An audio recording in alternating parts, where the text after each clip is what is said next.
Hello friends, welcome to சமையல் சம்பவம். இன்றைக்கி நம்ம சேனலில் வெஜிடபிள் பிரியாணி பார்க்க போகிறோம்.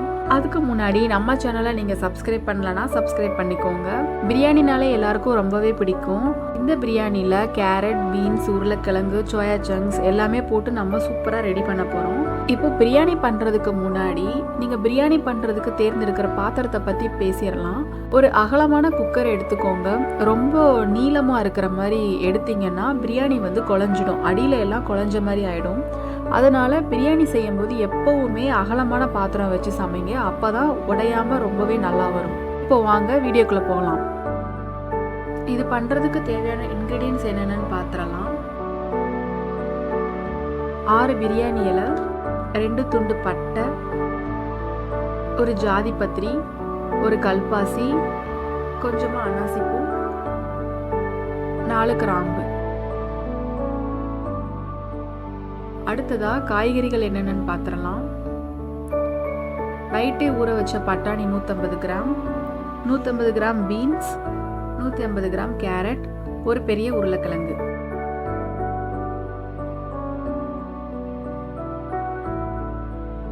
ஆறு பெரிய வெங்காயம், 2 தக்காளி, 1 டேபிள் ஸ்பூன் இஞ்சி பூண்டு விழுது. மீல் மேக்கர் நல்லா சுடு தண்ணியில் போட்டு 50 கிராம் ஊற வச்சு எடுத்திருக்கேன்.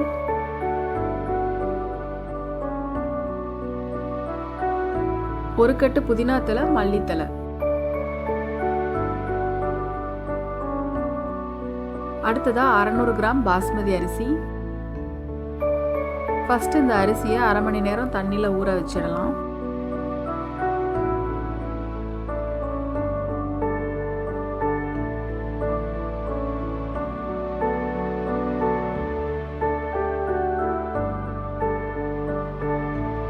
நான் ஹோம்மேட் பிரியாணி மசாலா யூஸ் பண்ணுறேன். இந்த பிரியாணி மசாலா எப்படி பண்ணலான்றதை நான் டிஸ்கிரிப்ஷனில் கொடுக்குறேன். என்னென்ன பொருட்கள் எந்த அளவில் போடணுன்றது டிஸ்கிரிப்ஷனில் டீட்டெயில்டாக கொடுத்துருக்கோம். இப்போ இந்த பிரியாணி பண்ணுறதுக்கு 3/4 டேபிள் ஸ்பூன் எடுத்திருக்கேன்.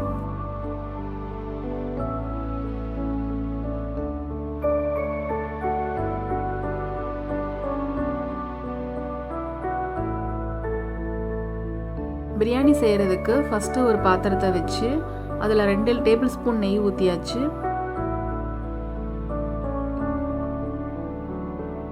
2 டேபிள் ஸ்பூன் கடலெண்ணெய் ஊற்றிக்கிறேன். எண்ணெய் நல்லா சூடேறிடுச்சு. இதில் வாசனை பொருட்கள்லாம் சேர்த்துடலாம். பிரியாணி இலை, பட்டை, ஜாதி பத்திரி, கல்பாசி, ஸ்டார் அனாசி, கிராம்பு, இது எல்லாத்தையும் உள்ளே போட்டுடலாம். அடுத்ததா வீட்டில் தயார் பண்ணி வச்சிருக்க பிரியாணி மசாலா,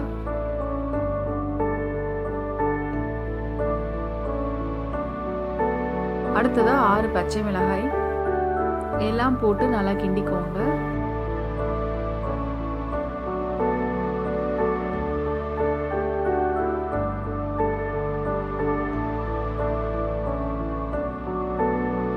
அடுத்து புதினா மல்லித்தலையை குட்டி குட்டியாக கட் பண்ணி வச்சிருக்கேன், அதையும் உள்ள சேர்த்துடலாம்.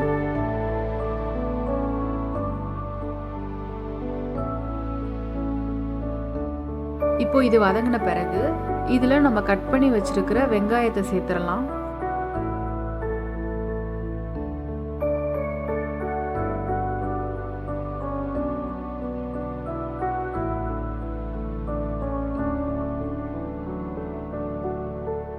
இது கூட 1 டேபிள் ஸ்பூன் இஞ்சி பூண்டு விழுது சேர்க்குறேன்.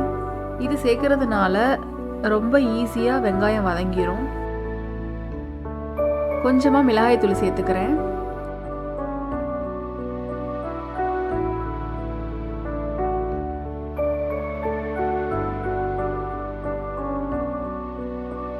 தக்காளி சின்ன சின்னதாக கட் பண்ணி உள்ளே சேர்த்துருக்கேன். இதை நல்லா கிண்டி விட்டுக்கலாம்.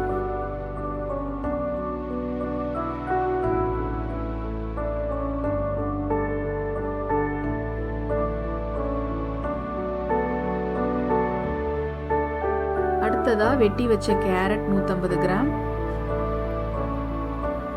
பீன்ஸ் சேர்த்துடலாம். காஞ்ச பட்டாணி வந்து ஊற வச்சு வேக வச்சு எடுத்திருக்கேன், அது உள்ள சேர்த்துடலாம். அடுத்ததா சோயா சங்க்ஸ், இது 2 பீஸா கட் பண்ணி வச்சிருக்கிறேன். இது ரொம்பவே நல்லது, சேர்த்துக்கோங்க. அடுத்ததா உருளைக்கிழங்கு எல்லாத்தையும் சேர்த்துட்டு லைட்டா மிக்ஸ் பண்ணி விட்டுக்கிடலாம்.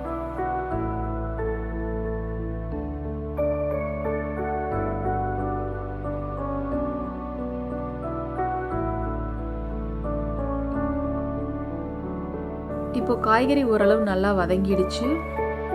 இதுல 2.5 கப் அளவு தண்ணி ஊத்திக்கிறேன். நான் எடுத்திருக்கிற அரிசிக்கு 2.5 கப் அளவு தண்ணி சரியா இருக்கும்.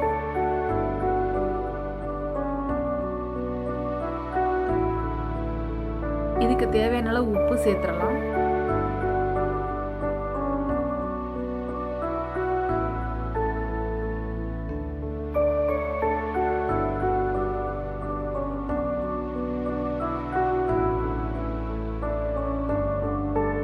இப்போ தண்ணி கொதிக்க ஆரம்பிச்சிடுச்சு. இதுல நம்ம ஊற வச்சு வடிச்சு வச்ச பாஸ்மதி ரைஸை உள்ள சேர்த்துடலாம்.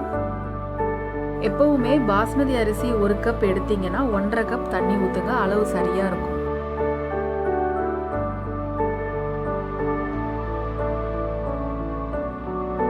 இந்த ரைஸை நல்லா மிக்ஸ் பண்ணி விட்டுக்கிடலாம்.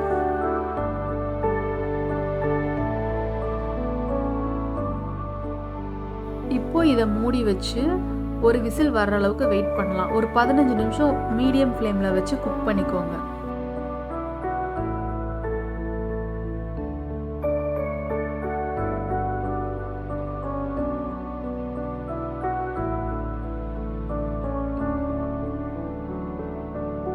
இப்போ விசில் வந்துருச்சு, நம்ம ஸ்டவ் ஆஃப் பண்ணிக்கலாம்.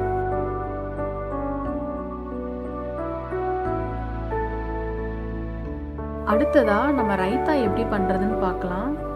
இதுக்கு 2 பெரிய வெங்காயம் குட்டியா கட் பண்ணி வச்சிருக்கிறேன், மெல்லிசா கட் பண்ணியிருக்கேன். 200 கிராம் தயிர் எடுத்திருக்கேன்.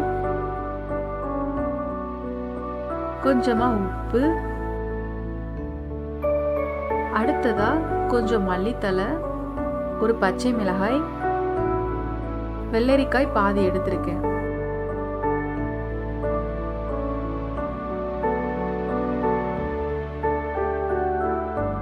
ஃபர்ஸ்ட் நம்ம வெள்ளரிக்காயை கட் பண்ணிடலாம்.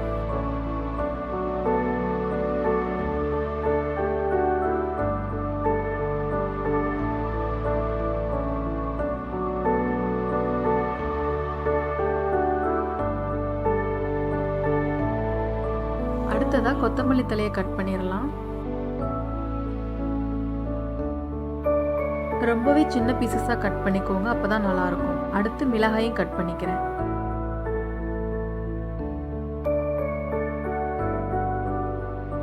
அடுத்து ஒரு பவுல்ல வெட்டி வச்ச வெங்காயம், வெள்ளரிக்காய், மல்லித்தலை, மிளகாய் எல்லாத்தையும் ஒண்ணா போட்டு உப்பு சேர்த்துக்கலாம்.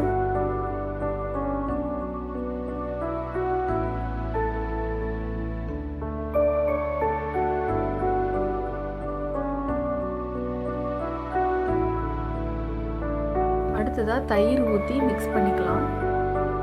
இந்த கொத்தமல்லி தழை பச்சை மிளகாய் இருக்கிறதுனால இதோட வாசனை ரொம்பவே நல்லா இருக்கும்.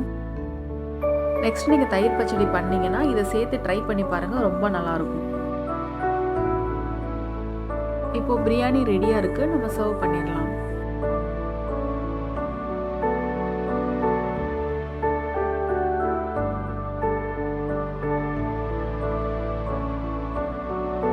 நீங்களும் இந்த ரெசிபியை உங்கள் வீட்டில் ட்ரை பண்ணி பாருங்கள். உங்களுக்கு இந்த வெஜ் பிரியாணி பிடிச்சிருந்ததுன்னா ஃப்ரெண்ட்ஸ் அண்ட் ஃபேமிலி கூட ஷேர் பண்ணிக்கோங்க. கண்டிப்பாக எல்லாருக்குமே இது ரொம்ப ரொம்ப பிடிக்கும், மஸ்ட் ட்ரைன்னு நான் சொல்லுவேன். நம்ம நெக்ஸ்ட் வீடியோவில் மீட் பண்ணலாம். தேங்க்யூ ஃபார் வாட்சிங்.